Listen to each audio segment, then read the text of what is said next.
Alright, what's going on everyone? Today we're going to take a look at another World Championship winning deck in Magic the Gathering's history, and this time it is Azorius Control, the deck that won the World Championship in 2020. Standard at the time was composed of the Guilds of Ravnica block, the Throne of Eldraine set, Theros Beyond Death, and the 2020 core set. The tournament would take place in Honolulu, Hawaii, and the deck was piloted by Paulo, Vitor, Damos, Rosa, alternatively known as PVDR for short. It should also be noted that this was the first World Championship to be played on Magic Arena, so Azorius Control is pretty self-explanatory. It's a blue-white deck that controls the board, right? It starts with Dovin's Veto, Absorb, and Mystical Dispute as counterspells. Dovin's Veto can only counter non-creature spells, but it can't be countered itself. Absorb can counter anything, and also gains 3 life, making it doubly great at stalling the game, and Mystical Dispute counters something unless the spell's controller pays 3, but if it targets a blue spell, it only costs 1 mana to cast. So, counterspells, right? The idea is simply to stall the game out as long as possible so you can take over in the late game. For spot removal, the deck had Banishing Light and Elspeth Conquers Death. Banishing Light is an enchantment that can exile any non-land permanent until it leaves the battlefield. This isn't great if the opponent has an answer, but the fact that it can literally deal with any type of non-land permanent makes it pretty good in a control deck. The Saga, on the other hand, permanently exiles any permanent with converted mana cost 3 or more when it enters the battlefield. The turn after, it will make the opponent's non-creature spells more expensive for a full turn, and 2 turns after you cast it, it will return a creature or planeswalker card from the graveyard to the battlefield. It will also give it a loyalty or a +1/+1 counter. This is great because most control decks have a very small number of finishers, and with Elspeth Conquers Death, not only do we have a decent control spell, but we have a way to get a finisher back from our graveyard if it's been destroyed by the opponent. And finally, every good control deck needs a sweeper, and in this case it was Shatter the Sky. First off, it allows players to draw a card if they control a creature with power 4 or greater, but then it just straight blows up the board. No modifiers, no exceptions, all creatures are gone for just 4 mana. Not bad at all. The deck also played a couple planeswalkers in the form of Narset, Parter of Veils, and Teferi, Time Raveler. Narset doesn't allow opponents to draw extra cards, which is great because any control deck is looking to outdraw its opponent, so being able to prevent your opponent from drawing as much as you are is pretty great. And then she has a minus ability that allows you to look at the top 4 cards of your library, reveal a non-creature non-land card, and put it into your hand. So that is a great amount of filtering. Being able to dig 4 cards deep, it's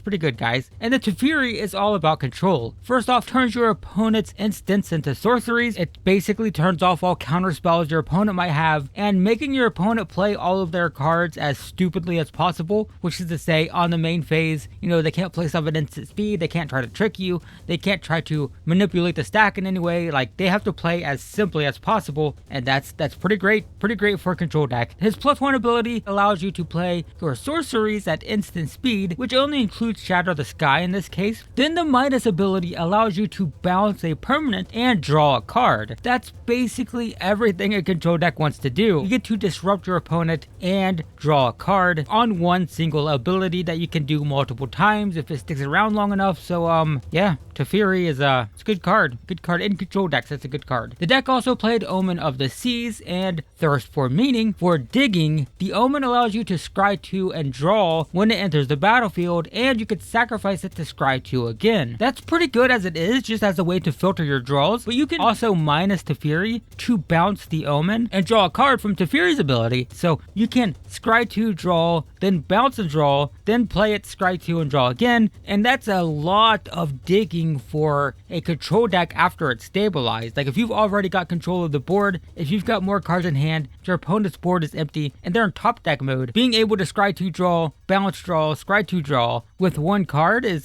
pretty good. And Thirst for Meaning is also great since you get to draw 3 cards for 3 mana at instant speed. You do have to discard 2 cards or an enchantment, but ditching excess lands isn't really an issue. and you're usually digging for that one card that you absolutely need to either survive the next turn or just to get a finisher. So being able to draw 3 cards and then just ditch 2 of them, not a big deal if you're looking for a Shatter the Sky or a game finisher of some kind. And then finally the deck played the Birth of Meletus. For 2, you search your library for planes and put it into your hand. Then the next turn you'll get a 0/4 wall, and then finally you'll gain 2 life. So this is all about stalling again. Like any control deck, it just wants to survive the early game to get into the late game. So the question at this point is, how did this deck actually win? We've looked at a lot of control spells, but like, how does it win, right? It has to win, it has to win the game, it has to do something to win the game, right? Well, it had 2 cards that it could win the game with, Dream Trawler and Archon of Sun's Grace. And when I say it had 2 cards, I mean literally 2, because it played 1 copy of each. So Dream Trawler is the ultimate blue-white control finisher. First off, it has flying and lifelink, which is great. It can block anything and gain life. It can also attack and gain you enough life that you won't die from the backswing. So it's just like everything that a blue control deck wants. And then whenever you draw a card, it gets +1/+0, which means it's basically always a 4/5 on your turn, since you'll get +1/+0 from drawing your opening card. Then whenever it attacks, you get to draw a card. Oh god, you get to draw a card when it attacks. How? And then it gets another +1/+0 because you drew a card. So every single time it attacks, it's a 5/5 flying lifelink, and you get to draw a card in a control deck, and you're going to deal 5 damage flying and gain 5 life so you don't die on the backswing. And if that's not crazy enough, you can also discard a card at instant speed to give it hexproof, so you don't have to worry about it being removed. Yep, it's a pretty good card in blue-white control. And remember that if it does somehow die, which is pretty difficult, but you know, it can get swept up by a board sweeper, Elspeth Conquers Death can bring it back with a +1/+1 counter. So yep, it's not going anywhere. And then there's the Archon. Once again, we have flying and lifelink, which helps the deck stabilize or allows the deck to chip away at the opponent's life total while bolstering its own. Then whenever you play an enchantment, you get a 2/2 flying Pegasus token that will also get lifelink if the Archon is in play. So just being a 4 mana 3/4 flyer with lifelink it's okay, no, it's pretty good, but the Constellation ability is actually very relevant in this deck because it had several enchantments: Elspeth Conquers Death, Banishing Light, Omen of the Sea, and the Birth of Meletus. So the fact that this deck could play a Banishing Light, remove your best threat, pump out a 2/2 flyer, then attack with a 3/4 flying lifelinker, allowed the deck to go wide and be actually a little bit more aggressive than you might expect a control deck to be. So it's really not bad at all. So there it is. That's the deck. Taking a quick look at the mana base, it played both the castles from Eldraine. Castle Vantress allows you to scry, and Castle Ardenvale is... wait, is it a win condition? I think it might be a win condition. It allows you to pump out 1/1 tokens, which means that if you are in control of the game, you could just produce a 1/1 token every turn and potentially win the game with them.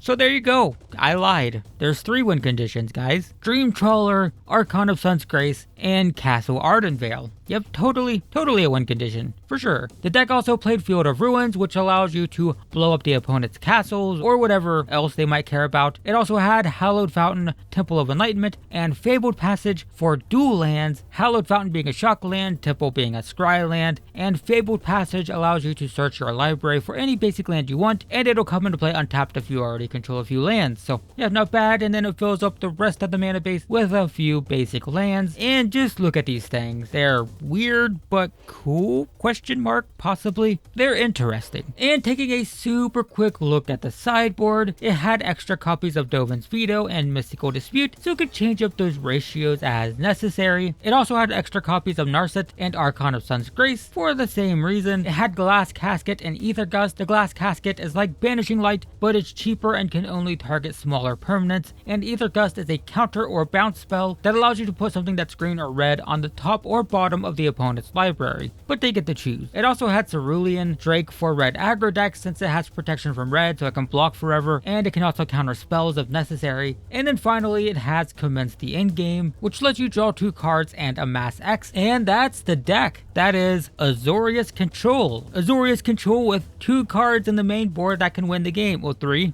cards in the main board that can win the game. That's it. That's the deck that won the World Championship in 2020. Now you are little bit more familiar with Magic the Gathering's history and another classic deck from years past. Which feels weird to say because I'm recording this shortly after the World Championship took place, but whatever. If you like this video and want to see more like it, I have an entire playlist dedicated to these World Championship decks, and you can find a link to it in the description below. They go all the way back to the 90s, so if you want to check out some classic World Champion decks, I highly recommend checking it out. But in the meantime, thanks for watching everyone, and I will see you in the next one.